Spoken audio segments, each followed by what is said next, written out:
Richician.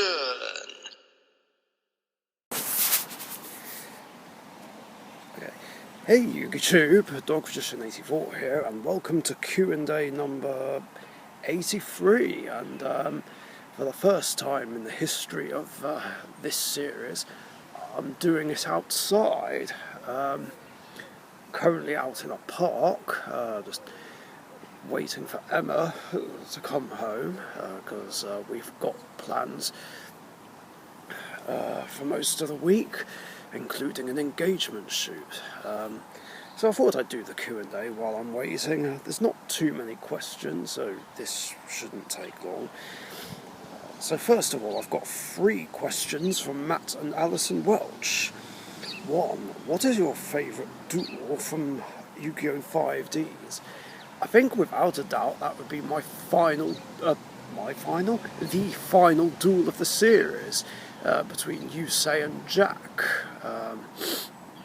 Where they face off, and it was just so epic seeing pretty much all of their most well-known monsters clash with each other, like even a couple of new ones we hadn't seen in the series before, like Crimson Blader, and we've got that epic clash of Shooting Star Dragon and Red Nova Dragon. That was awesome.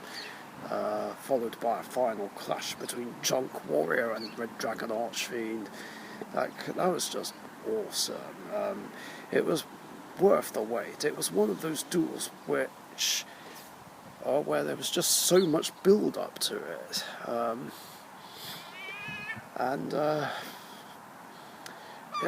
for me that one just stood out more than all the others. 2. With YuGiOh Brains only being 120 episodes long, how were you satisfied on how it ended, or do you think they could have done more with the anime?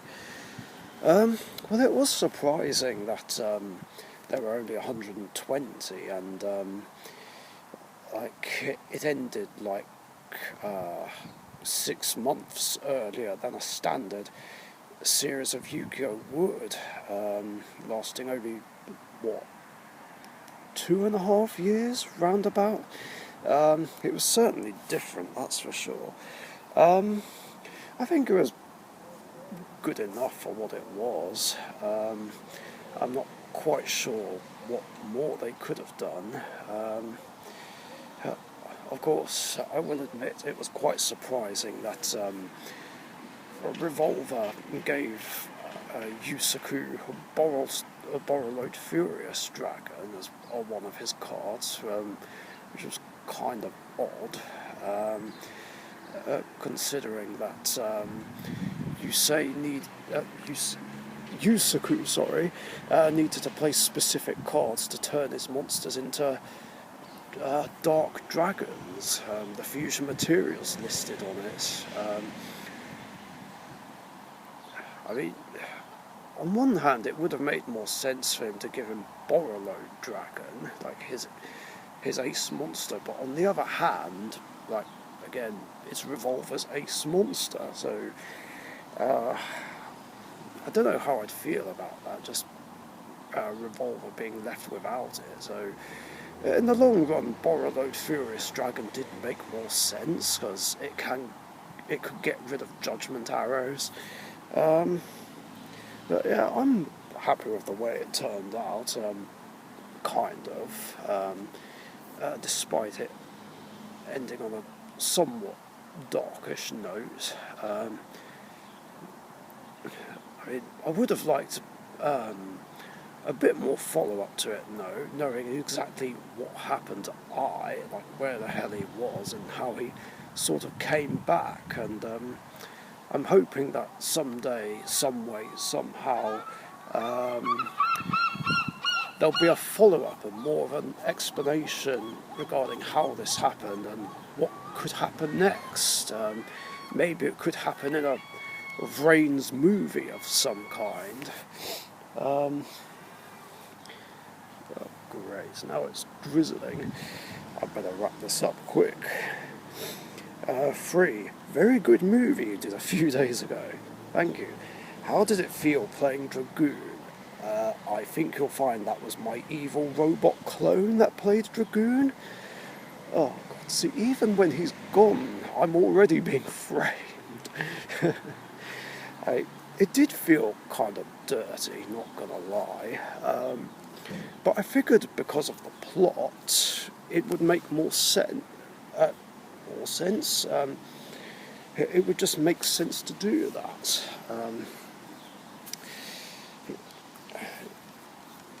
Yeah, considering there was a Dark Magician mirror match between me and an evil robot clone version of me. So, yeah, I wanted to have that happen, as well as have me play monsters from all the different Dark Magician deck incarnations that I played over the many years that I've played. I figured that would be a cool thing to do. Would have been better if I released it in January though, because Dark January, but I sort of produced it a bit too late.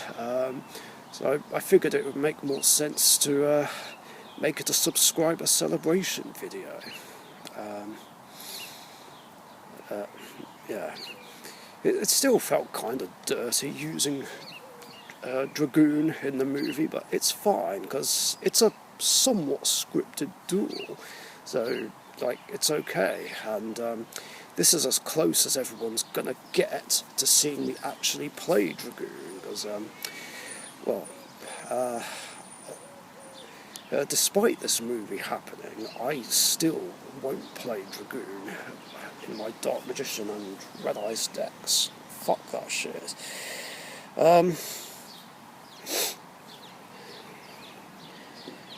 And the last 3 questions are from Webbers5. 1. If you could play any of my decks, past or current, as your own, which would you choose?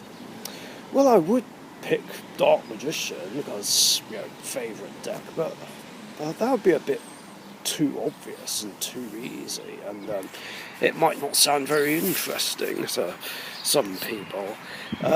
So I think I'd probably choose your Neo-Spacian deck, because it did have the Exodia card and all those draw cards in there. I think that would be really cool to try, for sure. 2. Arc 5 Duel Academy invades our world. Your deck to fight back is the last deck you used. What are you using against Ancient Gears and odds of not getting turned into a card? Ooh, how exciting. Well, I'd be pretty buggered. I mean, it depends. If we're talking the last deck I played in a real-life game, that would be my Earthbound Immortals, which is one of my weakest decks because it's slow and inconsistent. So I don't really fancy my chances of success, considering it can brick. That being said, I didn't brick at all in the 2 games I had with Emma and her Milfies, because I kept getting at least one Earthbound Immortal plus Mausoleum of the Emperor very easily. So if that consistency can be matched, then I might have a chance, and it'd be kind of ironic to fighting against the bad guys with evil cards. Now, if we're talking online, because that would be my ice barriers, because after I came back home from seeing Emma a few days ago, I did some testing with my ice barrier deck, and I don't feel completely confident with that deck. I'm still learning how to play it. But there have been a few points where I could get either version of Trishula out. So, I don't know, the odds would be 50-50. Either I can go off and wreck Obelisk Forces plays with either Trishula, or I just struggle, can't get enough momentum, and then get carded. So either way, it's going to be a tough one. Like, shame it wasn't either of my 3 signature decks, because I am very confident with Dark Magician, Elemental Heroes, and Rainbow Neos. So if I used those in my last duel, then I think I'd have a much better chance. And finally, question 3. If I were to start doing non-Yu-Gi-Oh related content, what would you like to see? Well, this was tricky to think of, because I couldn't really think of anything at first, because I'm not quite sure of a lot of your interests, what your other interests are, outside of Yu-Gi-Oh. I mean, I know you enjoy playing Smite and Pokemon, and enjoy the Marvel Cinematic Universe movies. So I think maybe some Smite gameplay, as I know you play a lot of that in your spare time, and even tried playing it while doing one of your Q&As, plus a tournament report, if I remember correctly. So, plus I'm not very familiar with Smite, and I'm curious to see what it's about. So yeah, I would say some Smite gameplay videos. And that's actually all the questions I have for this week. Yeah, this hasn't been too long an episode. Hope you enjoyed the change of scenery. Of course, I will be back behind the PC next week. But yeah, thanks a lot for your guys' questions, and of course, if you have any other questions you want to ask me, post them in the comments section down below. And remember, I do these episodes every Tuesday afternoon or evening, UK time, so be sure to get your questions in before then, so that you don't miss out. Thanks again, stay safe, and I'll catch you guys later. See ya! Thank you very much for watching. Be sure to subscribe to the Richician YouTube channel.